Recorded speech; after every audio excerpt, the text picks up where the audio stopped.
Monsieur Revol. Mes chers collègues, d'abord une remarque à Max Lévita. Effectivement, nous sommes amis depuis longtemps.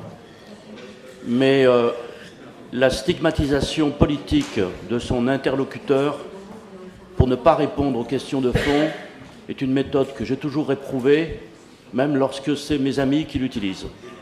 Donc j'aurai l'occasion de revenir dans le débat du budget sur les questions précises que j'ai posées, auxquelles j'attends des réponses. Et non pas, moi je ne m'adresse pas à toi en tant qu'ex-socialiste, je m'adresse à toi en tant qu'élu par le suffrage universel à la mairie de Montpellier et devenu vice-président ici. Et tu t'adresses à moi en tant que fait que je suis élu par le suffrage universel maire de Gravelle. Et que les deux méritent le respect. Respect, oui, oui. Deuxièmement, concernant le schéma directeur de mobilité active, je voudrais rappeler à notre Assemblée que lors du début de notre mandature commune, par 2 votes unanimes, dans 2 sessions extraordinaires, les 2 seules sessions extraordinaires, exceptionnelles, mises au début de notre mandature, une le 7 mai, l'autre le 17 juin, je crois.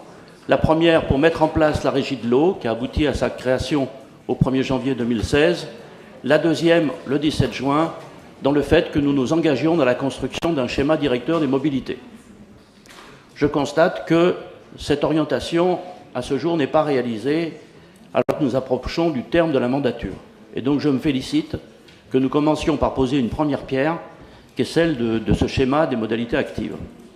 Car en effet, notre collectivité, et on en occupe tous une part de responsabilité, si on fait la moyenne des investissements qui ont eu lieu, et là je suis d'accord avec la remarque que faisait Mme Jabado, c'est surtout un schéma directeur du vélo, quand on le lit de près, on aura l'occasion de revenir sur les autres aspects de mobilité active, mais lorsqu'on regarde de près les efforts de notre collectivité, et pour pas que ça soit lié simplement à une seule mandature, parce que ça prend toujours un allure de polémique politique, disons sur les 10 dernières années, si je regarde par rapport à des métropoles similaires, c'est-à-dire celles qui n'ont pas de métro, c'est très important.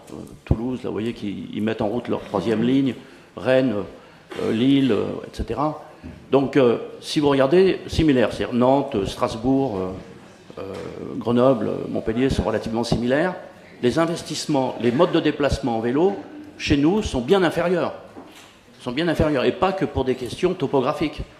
Et que donc la question qui se pose à notre collectivité, je crois qu'on avait tous conscience au début de ce débat, c'était de rattraper ce retard.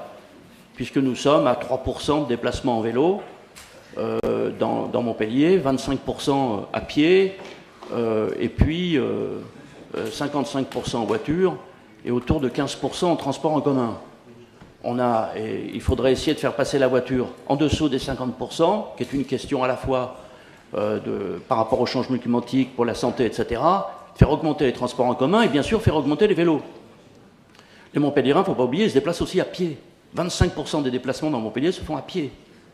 Hein, et que donc, un schéma directeur de mobilité active suppose aussi un aménagement des piétons, ce qui pose un certain nombre de problèmes autres qui devraient compléter ce schéma. Donc, ça va venir après, c'est pas dramatique, on va le faire.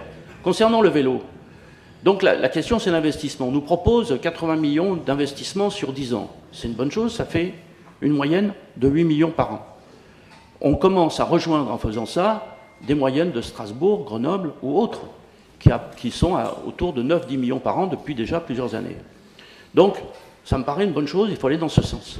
Et les établir avec une priorisation et une vision égalitaire de voir les choses. Donc à ce sujet, ça me paraît extrêmement important. Et je tiens à dire que autant Mme Jabado que moi-même, nous nous félicitons, Monsieur le Président, de la réalisation de la piste cyclable le long de la RD 127E, la dite route de Montferrier, et nous avons pu, parce qu'elle est très utilisée, et ça nous fait 2 km de piste cyclable supplémentaires. Mais depuis 2008, où nous avons la responsabilité de la mairie, il y avait 0 km de piste cyclable, et aujourd'hui, au total, sur notre commune, on est passé à 14 km. Sur ces 14 km, 50% ont été réalisés par la commune, avant que le transfert de compétences ait eu lieu. 30% ont été réalisés par le conseil départemental sur les routes départementales avant que le transfert de compétences. Et 20% ont été réalisés soit par la CERN, soit par la métropole dernièrement. Et qu'effectivement, ça a un effet. Ça a un effet sur les modes on le voit, à partir du moment où vous augmentez l'offre de pistes cyclables, ça a un effet sur tous les comportements. Et ça modifie un certain nombre de choses. Donc je pense que c'est extrêmement important de mettre en œuvre ce plan et qu'on commence dès 2019 et que l'on veille à ce qu'au terme de l'année 2019, quand on fera effectivement, comme le rappelait Moore tout à l'heure, il faudrait qu'on arrive à dire qu'est-ce qui a été réalisé. Voilà, donc ça me paraît extrêmement important. Deuxième élément, c'est que vous ne pouvez pas réfléchir aux modalités du développement du vélo sans le mettre en relation avec les autres modes de transport. Je laisse de côté pour le moment les transports en commun, parce qu'on a déjà parlé, vous connaissez le problème. D'autres sont intervenus. Mais prenons par rapport à la voiture. Une des règles fondamentales consiste à faire que les différentiels de vitesse entre les différents modes de transport soient, disons, le moins grand possible. Moi, j'ai appris ça en lisant le schéma directeur de la métropole de Grenoble qu'a présenté Christophe Ferrari, le président de la métropole de Grenoble, et qui développe l'idée que justement ce différentiel doit être réduit. D'où l'idée d'avoir une métropole à 30 à l'heure. Naturellement pas sur les axes les plus structurants, où ça ne serait pas possible, mais dans toutes les parties proprement urbaines, qu'on passe à une métropole à 30 à l'heure, parce qu'à partir du moment où vous faites un différentiel avec le vélo, il est moins grand, le vélo est moins en danger, et disons, la pollution diminue. Et qu'on va par là même vers une métropole apaisée, et en termes de circulation. Et ça me paraît un élément à mettre dans le débat, je ne dis pas qu'il faut le faire aujourd'hui, mais c'est un élément à mettre dans le débat, parce que c'est une des façons, au lieu de segmenter, il y a le vélo, il y a la marche, il y a la voiture, les transports en commun, c'est pareil. Donc c'est un ensemble. Et donc moi, à partir de là, j'émets le vœu que nous puissions, dès l'année prochaine, sans attendre d'autres échéances électorales, mais que dès l'année prochaine, alors que nous allons mettre en œuvre ce schéma de mobilité active pour ces premiers éléments essentiellement concernant le vélo, on étudie les autres aspects pour qu'on puisse élargir le focus et avoir une vision de la transformation qu'on veut apporter dans cette ville qui est quand même fondamentalement congestionnée par la circulation automobile. Et donc c'est dans cet ensemble que ce schéma prendra du sens. Je vous remercie.